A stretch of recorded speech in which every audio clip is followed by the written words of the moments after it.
Hi there, Teresa from the Fargo Red Wing Shoe Store. I'd like to thank you, the hardworking men and women, for supporting our small business, because we couldn't do it without you. So thank you to each and every one of you for helping us have this memorable year. It's been our pleasure to help you. If you've never worn Red Wing boots, stop in and see what we're all about at 3003 Main Avenue in Fargo. Red Wing shoes for ultimate durability.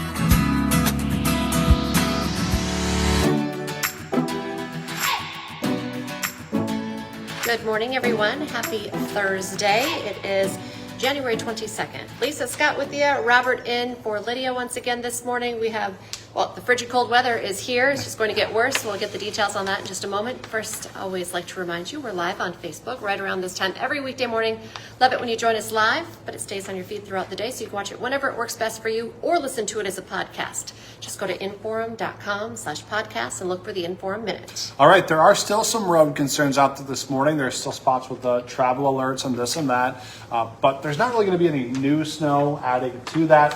One of the main concerns is, blowing snow that's already on the ground, and then just the dangerously cold temperatures. Absolutely. We do have a little bit of blowing snow up north, but the main story for everyone, no one is spared from this, is the extreme cold. We started first news this morning. Temperatures were above zero. It was nice. It was warm. And of course, if you tuned in this morning, you might think, rightfully so, temperatures will go up a little bit, maybe into the teens. No, we kept dropping, and we were in the mid-single digits below zero by around 7 a.m. So bitterly cold outside. Ryan Longnecker was braving the cold out there, and the equipment, of course, tried their best. But throughout the rest of the day, we're going to get into the teens below zero this afternoon, and we keep dropping to the 20s below overnight. And then we're locked in for this cold all the way until next Monday is when we get above zero. So this is cold where you don't really want to do any activities outside. It's just way too cold for that. Frostbite can set in within minutes. If you had any plans this weekend, just save it for another weekend. It's just way too cold outside.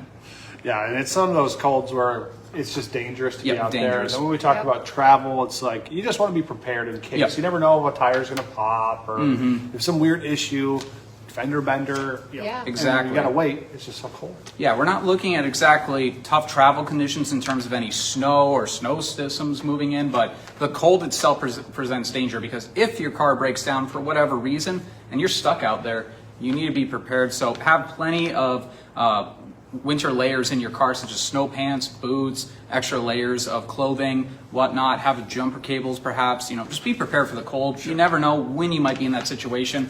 And this weekend is one of those times to, of course, not be wanting to be stuck in those conditions. Okay, so double digits below zero for the highs. Yeah. Hard to say that. But when we talk about even a little bit of wind, can you talk about the wind chill? Yeah, so we're looking at, again, this morning, we talked about temperatures in the single digits below zero.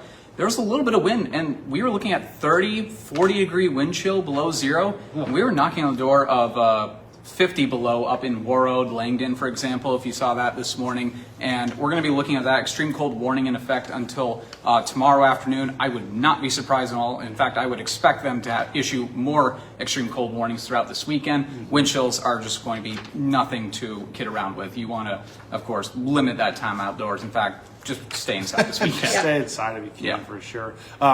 Past the weekend, we get to next week, 10-day forecast. We do get a little relief eventually. Yeah, a little bit of relief. We get into the single digits above zero, so that's a little bit of improvement. It's still really cold outside, but it's not absolutely bone-chilling cold. And then it won't be until next Friday and Saturday that we're in the teens above zero, so finally double digits. But again, just be prepared for the cold this weekend. It's going to be around and affecting everyone throughout North Dakota and Minnesota and South Dakota as well. All right. Anything else? I think that's it. Just be prepared for the cold this weekend. And again, if you have any plans outdoors, just save it for a warmer weekend. This is probably the coldest weather we've seen so far this season. All right. Thanks for the heads up. Appreciate it, Robert. Yep. So we've been warned. Yeah, exactly. All right. Well, big story today. Vice President J.D. Vance is coming to Minneapolis as tensions in the city reach a boiling point over immigration enforcement in the state. The vice president's office says he'll meet with local leaders and community members and give a speech focused on restoring law and order in Minnesota. Of course, WDAY will be tracking his visit. We'll let you know what he says and how things go today as well. A suspect is now in custody after an overnight Amber Alert in Minnesota. That Amber Alert was sent out after 7-year-old Brinley Nelson went missing on Wednesday in Zimmerman, Minnesota. That's north of the Twin Cities. The BCA says police have found the girl safely, and the suspect has been taken into custody. A guilty plea in a nearly 2-year-old Fargo murder case. Michael Diedrich admitted he stabbed Ethan Larson to death outside the Southtown Poorhouse in South Fargo back in March of 2024. According to a police report, the men had an argument inside the bar and were removed. Under the terms of the plea deal, Diedrich faces between 20 and 25 years in prison. Today, the North Dakota State Legislature kicks off day 2 of a special session in Bismarck. Lawmakers are tasked with appropriating nearly $200 million in federal rural health care funding. Most of Wednesday was spent in committee hearings. Today, both the Senate and the House will have floor hearings. North Dakota landed one of the biggest allocations in the nation, and Governor Armstrong says sticking to the plan in place could bring in nearly $1 billion over the next 5 years. Lawmakers also are debating several additional bills, including 2 that would tackle the cost of school lunches. The city of Moorhead is asking for your input on a road improvement project at the site of a tragic accident last year. The city is working on plans for 40th Avenue South between 8th Street and 20th Street South near S.G. Reinertsen Elementary. Tonight from 5 to 7, the city is hosting an open house in the school's cafeteria. You can learn more about the proposed safety and travel improvements and share your own ideas. That road is where 9-year-old Adam Amin died after a collision with a City of Moorhead Public Works truck last July. All right, we talked about it this morning. It's been all over social media, Yep. This whole exploding trees phenomenon that's been talked about on social media because of the crazy cold temperatures we're getting. Well, here's the deal. We talked to people, we talked to our meteorologists, experts. This is what we found out. It's not as dramatic as it seems. Yes, it kind of is a thing, but not to the extent of what you've been seeing and thinking about. Experts say the event is better known as a frost crack.